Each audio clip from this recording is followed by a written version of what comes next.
సింహం వారికి గనక చూసుకున్నట్లయితే మీకు రాశిలో కేతువు యొక్క సంచారం జరుగుతూ ధనస్థానంలో శుక్రుడు ఉన్నాడు. మరియు శుక్రుడు చంద్రుడు కలిసి ఉంటూ ఈ యొక్క చంద్రుడు 6 రాసులు తిరుగుతాడు ఈ పక్షంలో. సప్తమ రాహు, అష్టమంలో వక్రించిన శని, అంటే అష్టమ శని ప్రభావం తగ్గుతుంది మీకు. లాభంలో కుజుడు మంచివాడే. 12వ స్థానంలో 3 గ్రహాలు ఉన్నాయి. అందులో బుధుడు 23వ తేదీకి మరి రాశిలోకి మారిపోతున్నాడు. రవేమో 17వ తేదీ నుంచి మారిపోతున్నాడు సింహంలోకి.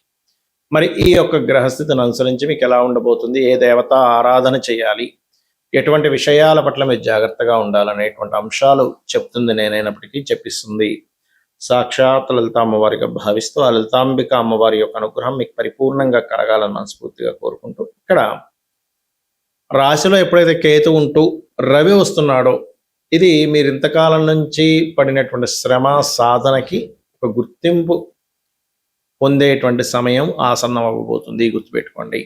కాకపోతే మీరు 16, 17 తేదీలు నీచబడ్డ శుక్రుడితో పాటు చంద్రుడు కూడా ఉన్నాడు కాబట్టి ధన విషయాల్లో ఎవరికైనా ధనం ఇస్తున్నామా, ధన సంబంధించిన విషయంలో ఏదైనా ఇన్వెస్ట్మెంట్ చేస్తున్నామా, మధ్యవర్తిత్వంగా ఉంటామో చాలా జాగ్రత్తగా ఉండాలి. ఈ పక్షం అంతా కూడా 2వ స్థానంలో శుక్రుడు నీచంలోనే ఉంటాడు కాబట్టి ఏ రూపాయి వచ్చినా రూపాయి ఇస్తున్నా అంటే ధన సంబంధించినటువంటిది ఏదైనా ట్రాన్సాక్షన్స్ చేసేటప్పుడు ఒక్కసారి మీరు అమ్మవారిని తలుచుకొని ఓం లక్ష్మీదేవి నమః లేకపోతే ఓం శ్రీమాత్రే నమః అని చేసుకోండి, అన్ని విధాలా బాగుంటుంది. అలాగే ఇక్కడ ఎట్టి పరిస్థితుల్లో కూడా 20, 21 తేదీలు ప్రాపర్టీస్ కొనుగోలు చేయడం లాంటివి, ఏదైనా కొత్త కోర్సెస్ తీసుకునే విషయాల్లో కాస్త జాగ్రత్తగా ఉండండి. అదేవిధంగా 28, 29 తేదీలు ఎట్టి పరిస్థితుల్లో వివాహ నిర్ణయాలు, వివాహ సంబంధించిన విషయాలు ఈ 28, 29, 30 తారీఖుల్లో చేయకండి. అక్కడ ఏంటంటే ఒక్కొక్కసారి కొన్ని సోషల్ మీడియాస్లో కానీ, కొన్ని డిజిటల్ ప్లాట్ఫామ్స్ వల్ల కానీ, ఆన్లైన్ మూలంగా కానీ అనవసరంగా డబ్బులు వెచ్చించి లేకపోతే ఆన్లైన్ వాటిలో వివాహ సంబంధించిన ఓకే చేసుకొని ఇబ్బంది పడతారు. కాబట్టి 28, 29, 30, 31 తేదీల్లో కొంచెం జాగ్రత్తగా ఉండాలి. జీవిత భాగస్వామ్యం ఎంపిక చేసుకునే విషయంలో కానీ, ఇన్వెస్ట్మెంట్ చేసే విషయాల్లో కానీ. ఇక రవి కేతు లగ్నంలో ఉన్నందుకు మంచి ఆధ్యాత్మిక యోగాన్ని ఇస్తున్నాడు. 17వ తేదీ నుంచి ఎప్పుడైతే రవి కూడా రాశిలోకి మారుతున్నాడు, ఇది మరింత అద్భుతంగా మీ యొక్క సాధన సాగడానికి, మీకు ఒక మంచి పేరు ప్రఖ్యాతలు రావడానికి కూడా ఇది యోగిస్తుంది. అందులో ఎటువంటి సందేహం లేదు, గుర్తుపెట్టుకోండి. అలాగే మరొక విషయం ఏంటంటే ఇక్కడ ఈ వివాహ సంబంధాలు కూడా కాస్త మీకు విదేశీ సంబంధాలు రావడము. కాకపోతే కొంచెం మీరు ఎక్కడైతే జాబ్ చేస్తూ ఉంటారో ఉద్యోగం చేసే ప్రదేశంలో స్త్రీల మూలంగా, అది స్త్రీకైనా పురుషుడికైనా కొంత స్ట్రెస్ ఉంది. కాబట్టి ఆ ఉద్యోగంలో సీట్లో కూర్చునేటప్పుడు కాస్త ఓం శ్రీమాత శ్రీ మహారాజ్ని శ్రీమత్ సింహాసనేశ్వరి నమః అని చేస్తూ ఉండండి. దక్షిణామూర్తి యొక్క ఆరాధన చేయండి, అన్ని విధాలు బాగుంటుంది.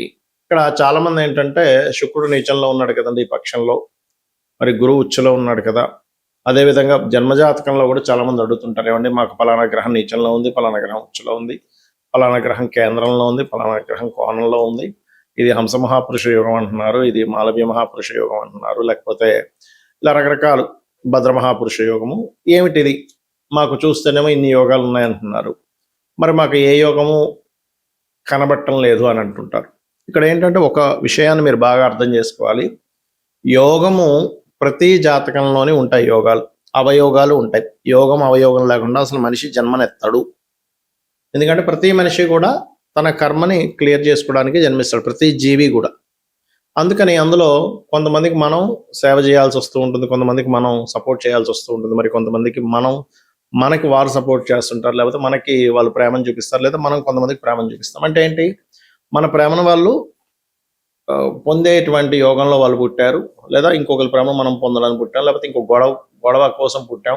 కొంతమంది చూడండి కోర్టు కేసులు ఇలా అవుతూ ఉంటాయి. ఇక్కడ ఏంటంటే పాయింట్ నెంబర్ 1, మీ జన్మజాతకంలో శుభంగా ఉండే గ్రహం అంటే మంచిగా శుభగ్రహాలతో కలిసిన గ్రహము, శుభకర్తరిలో ఉండే గ్రహము, మంచి యోగాన్ని పొందిన గ్రహము యొక్క మహాదశ అసలు ఉందా లేదా చూడండి. ఎందుకంటే ఆ మహాదశ ఉన్నప్పుడు అక్కడ వరకు వెయిట్ చేయాల్సి వస్తుంది మీరు. అంటే ఇప్పుడు KFC అధినేత ఉన్నారు, ఆయన దాదాపుగా 60 ఏళ్ళ వరకు కూడా ఇబ్బంది పడ్డాడు ఆయన లైఫ్లో. 60వ ఏట ఒక KFC అనేది క్రియేట్ చేసి అప్పుడు సెటిల్ అయ్యాడు. అంటే ప్రతి ఒక్కరికి కూడా వాళ్ళ జాతచక్రంలో ఉండే ఒక గొప్ప యోగం యొక్క మహాదశ ఉంటుంది. దానికోసం కొంచెం మనం ఓపికగా వెయిట్ చేయగలగాలి. ఇదే మనకి రామాయణంలో కూడా సీతామహాతల్లి చెప్తుంది, ఎవరు కూడా తొందరపడి ఆత్మహత్య చేసుకోకూడదు, ఎప్పుడు ఏ క్షణం ఎప్పటి నుంచి బాగుంటుందో మనకు తెలియదు కాబట్టి అంటుంది. ఎందుకంటే తన యొక్క జడతోనే తను ఒక్కసారి ఒక సెకండ్ అనిపిస్తుంది తనకి.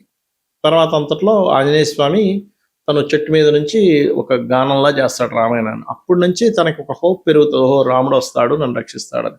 లేకపోతే ఏమవుతుంది అంటే అక్కడ హోప్స్ అన్ని చచ్చిపోయాయి. ఇంక ఎక్కడో సముద్రం దాటి ఇక్కడ పెట్టేశాడు ఏంటనే ఒక ఫీలింగ్. కానీ రాముడి మీద ఎక్కడ తనకి భక్తి కానీ నమ్మకం కానీ ఎక్కడ పోలేదు. ఒక సెకండ్ ఆ ఘట్టం కూడా వాల్మీకి మనకు చూపించడానికి కారణం ఏంటంటే ఎంతటి వారికైనా ఒక్క సెకండ్ ఆ ఫీల్ వస్తుంది. ఆ ఒక్క సెకండ్ ఆగగలిగితే మన జీవితాలు మారుతాయని చెప్పడం. అయితే నేను ఎందుకు ఇవన్నీ ఎందుకు చెప్తున్నానంటే ప్రధానంగా ఇక్కడ గ్రహము ఎప్పుడైనా మీరు గమనించండి, మహాదశ నడుస్తుంటుంది, మంచి మహాదశే, కానీ ఫలితం రావట్లేదు అంటారు. కారణం అది ఎక్కడైనా స్ట్రక్కింగ్ అంటే బ్లాక్డ్ భాగ్య చక్ర అంటూ ఉంటాం. అంటే అది ఏమైనా బ్లాకింగ్లో ఉందా, ఒక్కొక్కసారి నీచంలో ఉందండి కానీ అద్భుతంగా కలిసి వస్తుంది అన్నప్పుడు నీచభంగ రాజయోగం ఏమైనా జరిగిందా, లేదంటే ఉచ్చస్థానంలో ఉన్నాయి గ్రహాలు కానీ ఏంటో ఫలితం రావట్లేదు, అలాంటప్పుడు కూడా ఏంటంటే పేరుకు ఉచ్చస్థానంలో ఉన్నాయి కానీ అవి ఏమైనా పూర్తిగా పాపకత్తెరలా ఉన్నాయా. ఇక్కడ మీరు అర్థం చేసుకోవాల్సింది ఏంటంటే ఒక వ్యక్తికి గురువు ఉచ్చస్థానంలో ఉన్నాడు, గురువు ధనయోగాన్ని ఇస్తున్నాడు. అప్పుడు గురు సంబంధించినటువంటి వృత్తుల్లో ఉంటే వాళ్ళకి బాగుంటుంది. అంటే టీచింగు, ట్రైనింగు ఇలాంటి వాటిల్లో ఉంటే చాలా బాగుంటుంది, గుర్తుపెట్టుకోండి. అలా కాకుండా గురువు ఉచ్చలో ఉండి గురుధన యోగాన్ని ఇస్తూ ఉంటే మీరు పోయి నేనేదో హోటల్ పెట్టుకుంటానండి అంటే అది రాణించదు. ఎప్పుడు రాణిస్తుంది? మీరు ఏదైనా పుణ్యక్షేత్రాల్లో అక్కడ ఏదైనా హోటల్ పెట్టుకుంటే అప్పుడు అది గురువు సంబంధం కాబట్టి అప్పుడు రాణిస్తుంది మళ్ళీ. అంటే అది కాంబినేషన్ ఎలా అంటే ఇప్పుడు ఒక వ్యక్తికి బ్లడ్ తగ్గింది, బ్లడ్ ఎక్కిస్తే ప్రాణం బాగుంటుంది. ఏ బ్లడ్ పెడితే ఆ బ్లడ్ ఎక్కిస్తే ప్రాణం బతకదుగా.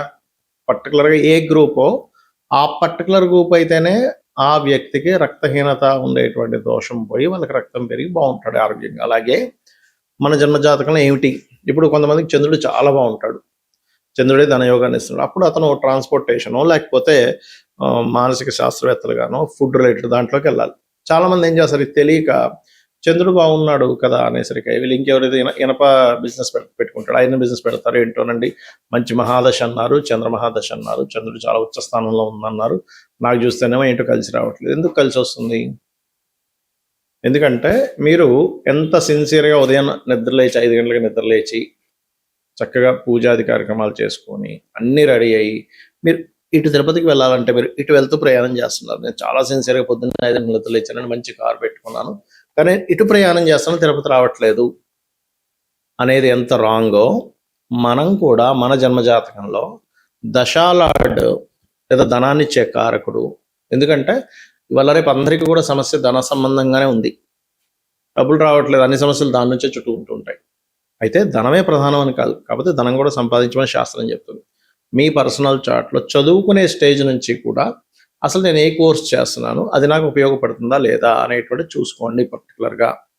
అప్పుడు మీకు ఆటోమేటిక్గా బాగుంటుంది అది. ఓకే, అలాగే ఇంకొక విషయం ఏంటంటే కొన్నిసార్లు మనకి ఆ కాంబినేషన్ ధనయోగం ఉంటుంది కానీ ఆ ధనాధిపతి పాడైపోయి ఉంటాడు. పాపకత్తెరలో పాప గ్రహాలతో అంటే కుటుంబ సంబంధించిన వ్యవహారాలు అందుకే గొడవలు రావడం, ధనం సంపాదించేసరికి ఎవడో ఏదో పట్టుకుపోవడం దాన్ని, ఇలాంటివి జరుగుతూ ఉంటాయి. కాబట్టి అప్పుడు అది ఏ గ్రహాల ద్వారా అయితే సంబంధం కలిగి పాడైందో ఆ గ్రహాలకు సంబంధించిన దానం ఇవ్వాలి. అంతేగాని ఆ పాడైంది కదండి నేను రత్నాలు పెట్టేసుకుంటానంటే కుదరదు. ఎలా అంటే ఇప్పుడు దొంగతనాలు జరుగుతున్నాయి అనుకోండి, ఉదాహరణకి దొంగతనాలు జరుగుతున్నాయి కదండి అందుకని నేను దొంగలందరినీ తీసుకుని ఆ ఇంట్లో పెట్టుకున్నానంటే అది దొంగలకి దూరంగా ఉండాలి కదా. మనం దొంగతనం జరుగుతుంది అన్నప్పుడు జాగ్రత్తగా ఉండాలి కదా. ఇక్కడ ఏం చేస్తున్నాం మనకు తెలియక రెండవ అధిపతిని పాడు చేస్తున్న గ్రహాలు కొన్ని ఉన్నాయి, ధనాన్ని ఇచ్చే గ్రహాలు.